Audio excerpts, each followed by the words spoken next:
An extreme atheist becomes a Christian, and her testimony is unbelievable. We're going to react to that today on Speechless. Cut for time.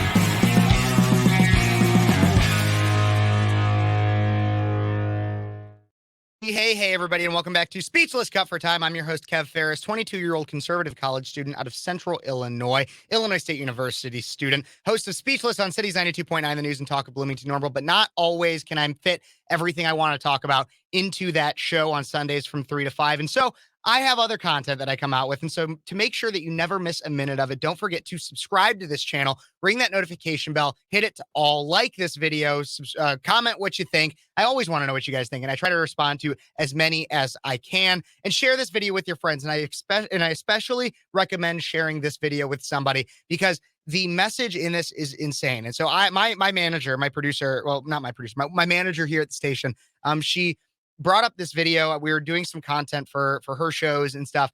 Conservative Kat Peterson, go check her out. Conservative Kat Peterson is her name. But she brings up this video, and we only watched about 2 minutes of it. I haven't watched the rest of it yet. But even from just like the first 2 minutes, I'm amazed. And so we're going to react to this video. We're going to break it down a little bit, talk about it, what it means in a broader context as well. But this is a young woman who started off as a adherent to atheism and is now a Christian, and her story is unbelievable. Everybody, let's take a look, take a listen to what this young woman has to say. Testimony. I was an extreme atheist, an extreme vegan, pansexual, and honestly just an egotistic, terrible person. I was mean. I actively shamed Christians, just went out of my way to shame anyone who didn't believe in what I believed in. I basically made veganism my god. I went to school for animal rights. I worked for PETA. I did protest. I did Pride Parade. I was in a lettuce bikini on Capitol Hill handing out veggie dogs to senators. I was in it, and then my life flipped. So June 2019, I had a really bad stomach ache, and that lasted for about a week.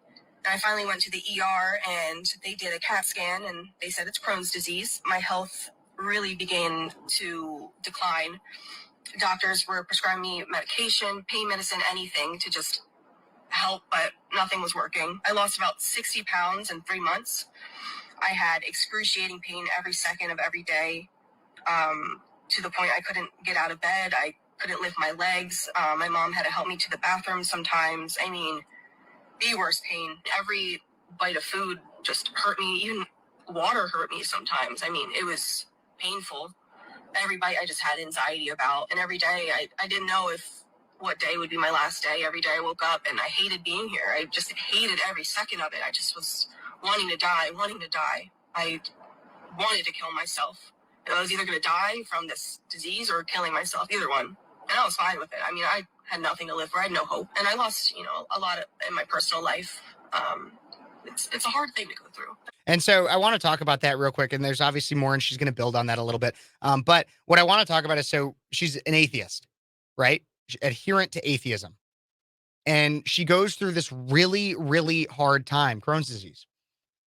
And so her mind goes to, I want to die. I want to kill myself. I have nothing to live for. Now, why is that? Why is that somebody would go through that? Well, as an atheist, what do you have to live for? Seriously, what do you have to live for? Any religion, whether that's Christian, Jewish, Muslim, anything like that, at least they believe that there's a higher power and thus a higher purpose for themselves, right? And so when you have that, you'll say, even no matter what hard time you're going through and what has been pushed upon you, you'll still say, there's some reason I'm still here. And that's exactly what Paul did. So and I talk about this story all the time because it's always floating through my head. In Philippians 2, within the Bible, Paul is in prison. He's in prison for announcing that Jesus Christ is Lord and Savior. The Romans put him in prison for this, and he's in prison awaiting a trial for death. And he is contemplating a lot, as one would in that situation. And he thinks to himself, I'm kind of content with the idea of death because, one, he stood up for what he believed in, and two, he knows that when he dies, God is taking him because he has done everything he needs to do. But if he is still here, if he is still breathing, if he still has air in his lungs, then there is obviously more of a purpose for him. There's a reason why he's still alive, and God has that. But as an atheist, somebody who, as she said, I was egotistical. If you're egotistical, I mean, everything is about, and as an atheist, everything is about you. What else do you have to live for? I mean, there's no higher purpose. There's no moral guidebook as an atheist for what you need to, for what you should do to be a good person and to live a virtuous life and what you should strive for. No, there's nothing more than yourself. There's no reason you need to be nice to others. There's no reason you need to think about others. There's no reason besides you. You do everything for yourself. There's no sense of selflessness. It's all ego. And so that's just the beginning of what she has to say. Let's keep watching and keep listening. And I was like, Mom, like, we gotta go. I'm doing really bad. I don't think I'm gonna make it. And I felt it that this was gonna be my last night on earth. Like, this was it. And I was excited. I was like, no more pain, no more tears, nothing. I was like, yeah, let's do it. I don't want to be here anymore. I don't have any hope. I have no reason to live. I had nothing. I had the same dietitian every single morning come in, and then there was that one night that I thought it was going to be my last, and this woman comes in, and she's this beautiful Jamaican woman, and I've never seen her before, and I've been in and out of hospitals. Like, I know these people really well. I've never seen her before. She's asking what I can eat, and I'm like, nothing.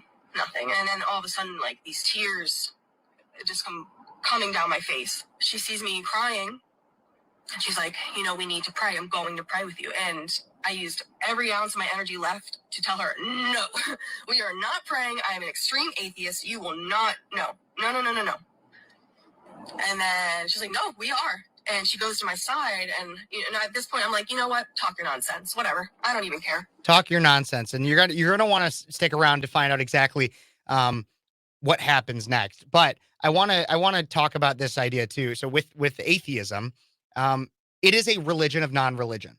Look, a lot of people say that we need to separate church and state, but there's no way to separate church and state because even those who are non-religious believe ardently. Those that are atheists and are serious atheists believe ardently that God does not exist. Not only does God not exist, they are a reaction. Atheism is a reaction. I'm a firm believer in this. Religion, especially Christianity, is the norm. That's the norm. That's the way that things, I don't want to say it started, but that's kind of like the base level. Atheism is a reaction to that base level.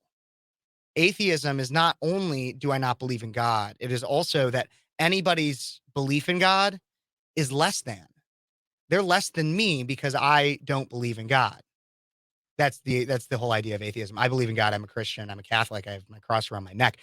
But that is the atheist idea. And so even somebody who wants to wish well and pray, no, ardently against that.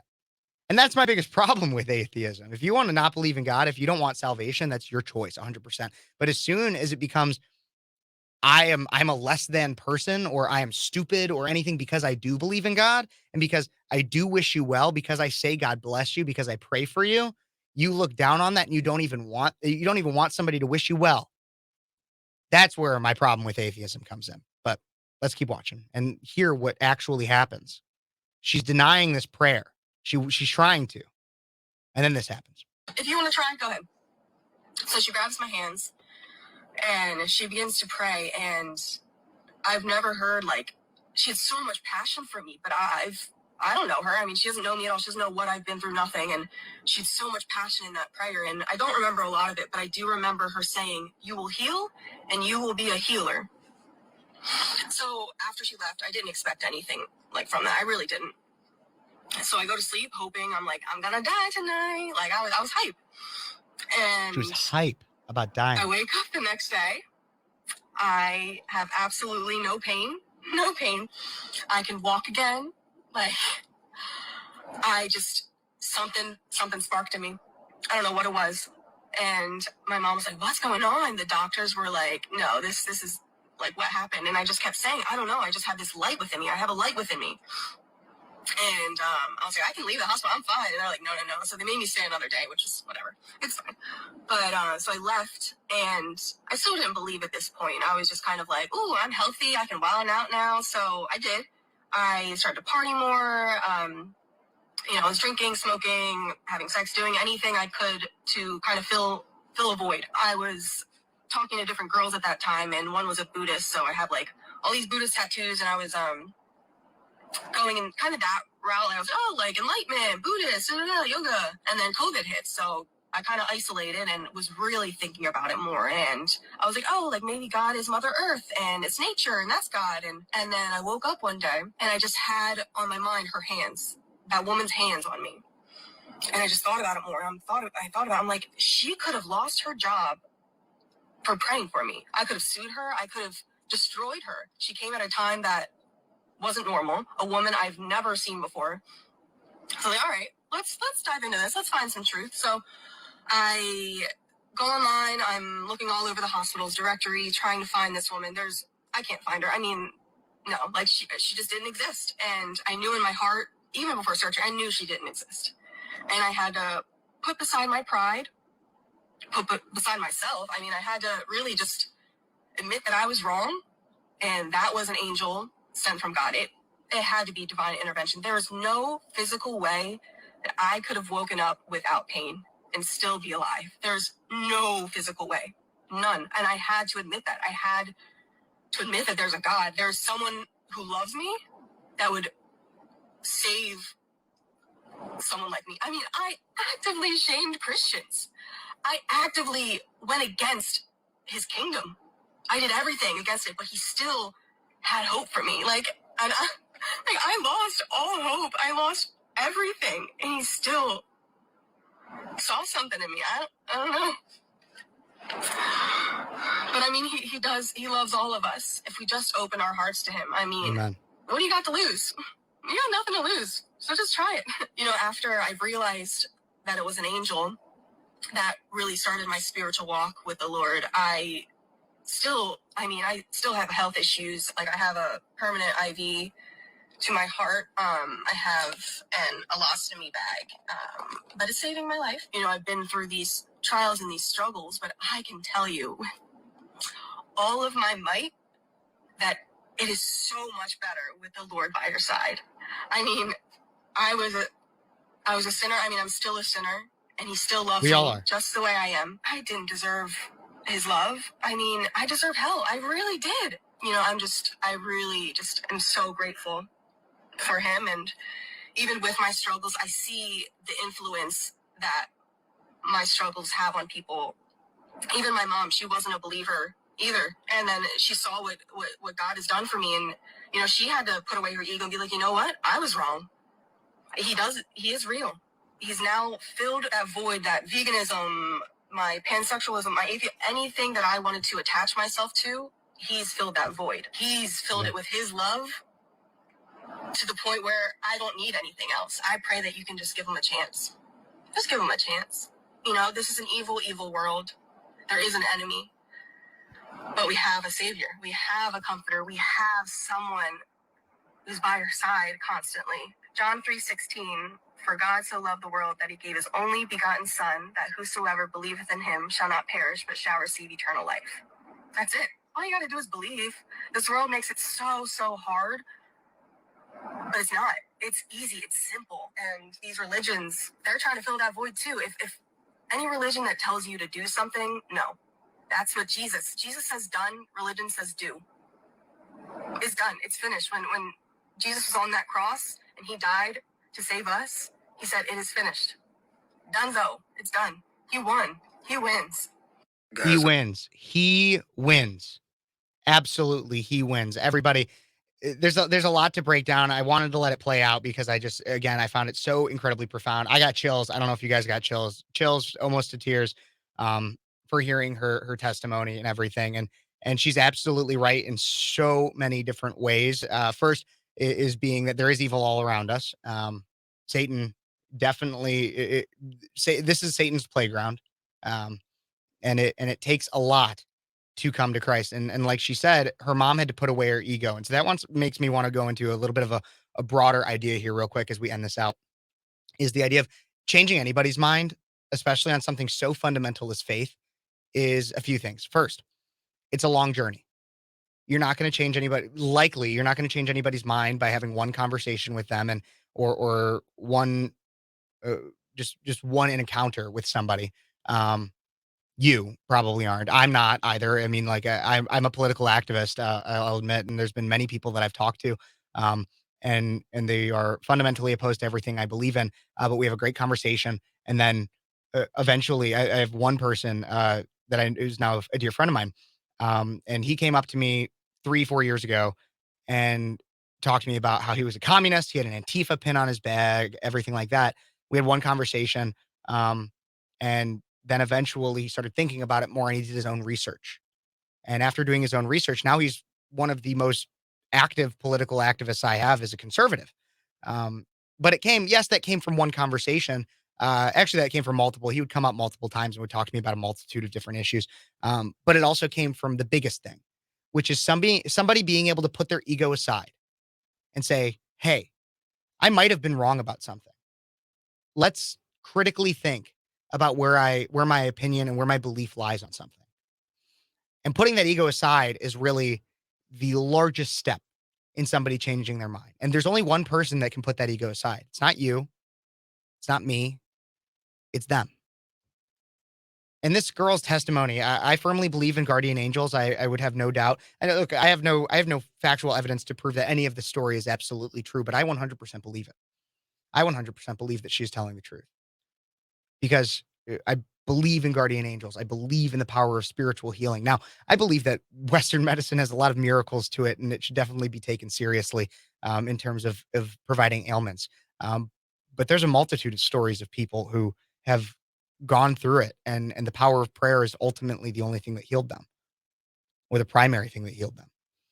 And so I know I've taken a much somber tone in this one, but I when I was exposed to that video, I was really taken aback. And I think there's a lot to be learned from it. And I hope you guys learned something from it too. So, everybody, don't forget to like this video. If you like the message that was said, if you like anything I had to say, comment also what you think about any of this. Subscribe to the channel, hit that notification bell, ring it to all, share with your friends, especially this one. I think there's a lot of people that could gain a lot from this one. Anybody who is open to having their mind changed or you think needs to have their mind changed, anybody who's an ardent atheist, I think the final point I'll make and the final point she made was, what's the harm in trying prayer, in trying religion? What's the harm?